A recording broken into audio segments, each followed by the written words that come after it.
Hello, I'm RetroJules. Well, this is sad. This is the last in a little series of looking back at the old maps. The lost maps. Maps of the Lost World. Maps of the Caribbean. That doesn't quite have the same ring to it. However, we're on the Great Wall. Another map I quite enjoyed. I suppose when you think about it, it kind of had what you might call 3 bottlenecks, but I thought actually, even with the ridgeline, which is the wall, it's a relatively free roaming map. The bottlenecks weren't constricted, they were quite open.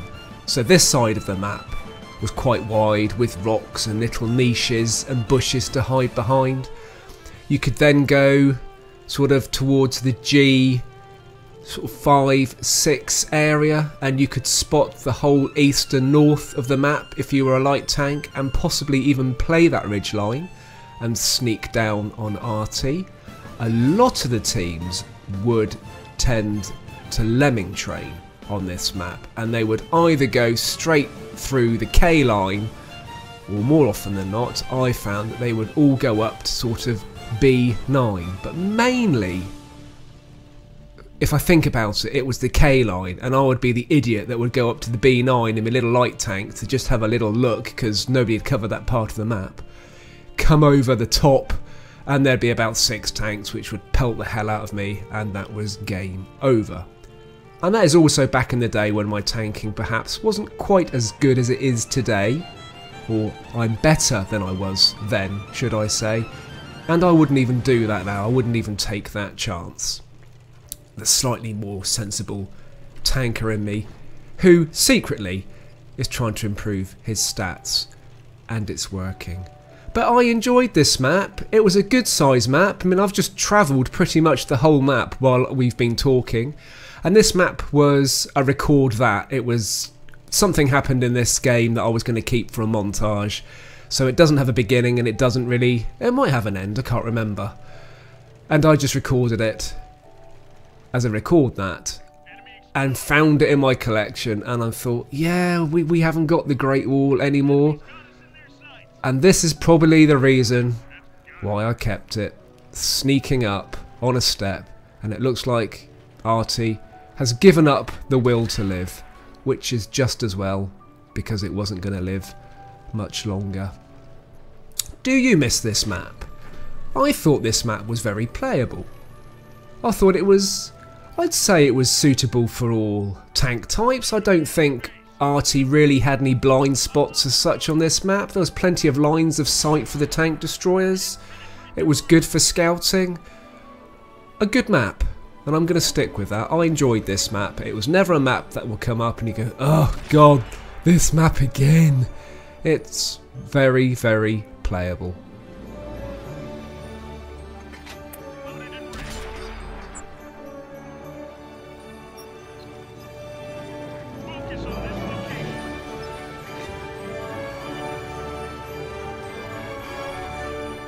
So it would appear I am doing a filthy cap, which is a little bit of a shame because it means I'm not going to show you the part of the map that's down there, and I have no idea whether my filthy cap technique is going to work, as the TD is coming down the one line at a fair rate of knots.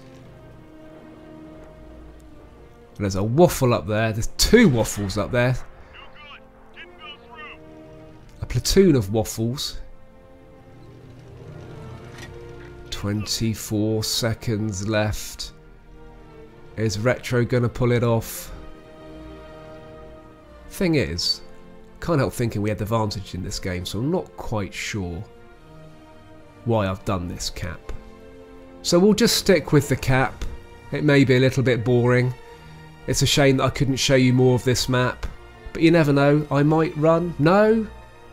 The filthy cap worked. And finally, Serene Coast. Now, I look at this map and I think, could this be a Scandinavian map? Could this sort of been released with fjords and come out with the Swedish tech tree? That would have been really, really good. And I look at this map and I'm sort of trying to identify what country it could be. And it could be perhaps like a little Swedish little village, or is it more likely to be like a North American village? A little sort of sea fishing community somewhere. Interested on your thoughts on that, because it's difficult to tell, because it has got a lot of fir trees, but it's also got quite a lot of sort of just normal leafy trees. Those trees that lose their leaves in the winter, and I'm really struggling for the word. It's evergreen if it keeps its leaves all year round, and it's deciduous. That's the word, if it loses its leaves. So we have lots of deciduous trees too, although I don't believe there was ever a variant of this map. So it was always summer, and not like Karelia, where we pretty much had an autumn map. It's probably about the only autumn map we've got, with all the different bronze and yellow and green leaves. Anyhow, let's leave the arborists to that conversation. I liked this map too, and I don't think this map was over bottlenecky. There's a little bit of a constriction perhaps out on the peninsula, out on the east. You normally had the heavies and TDs, which would sort of go through the sort of northeast B2. You could spot on the railway. There was that lovely area that I'm in now, which I really quite enjoyed, and you can weave, and as a light tank or even a medium tank you could sort of zip through it, avoid heavies and TDs and sneak up at the enemy cap and hopefully take RT out. And again, very, I believe, playable, equal, well balanced map. Again, I think suitable for all tank types. No real blind spots for RT, which was probably the undoing of this map, because I seem to remember getting boshed by RT quite a lot on this map. However, there's always a balance to the force, and I also did a lot of RT bashing on this map too.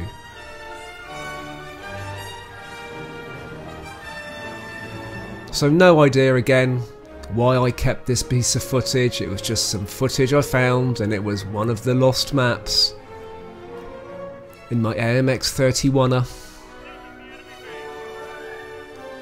This isn't another capping game, is it? Surely not. No, good.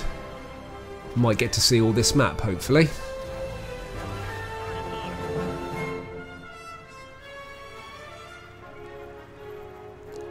And I do like the maps that have shorelines. It's quite nice when you can come to like a little beach area. I was always a Tomb Raider. Lara Croft is what got me back into gaming a long time ago. And I always remember exploring their coastlines, and I used to love the Tomb Raider games and still do, and when I get a little bit of coastline like this, it just kind of makes me feel a little bit warm and fuzzy. And I feel like parking my tank up, taking my shoes and socks off, rolling up my trousers and dipping my feet in the water. However, if it is North America, or even if it's Scandinavian, that water is going to be chuffing cold. So maybe that's not such a good idea. Maybe we'll just sit on the grass, picnic blanket, have some Gravelax, if it's Scandinavian. If it's North American, I couldn't tell you what I would have. You'll have to tell me. If you live in North America and you have a picnic on a little place like this, what would you be eating? Anyway, back to business. Going through the village, getting to see a nice bit of this map.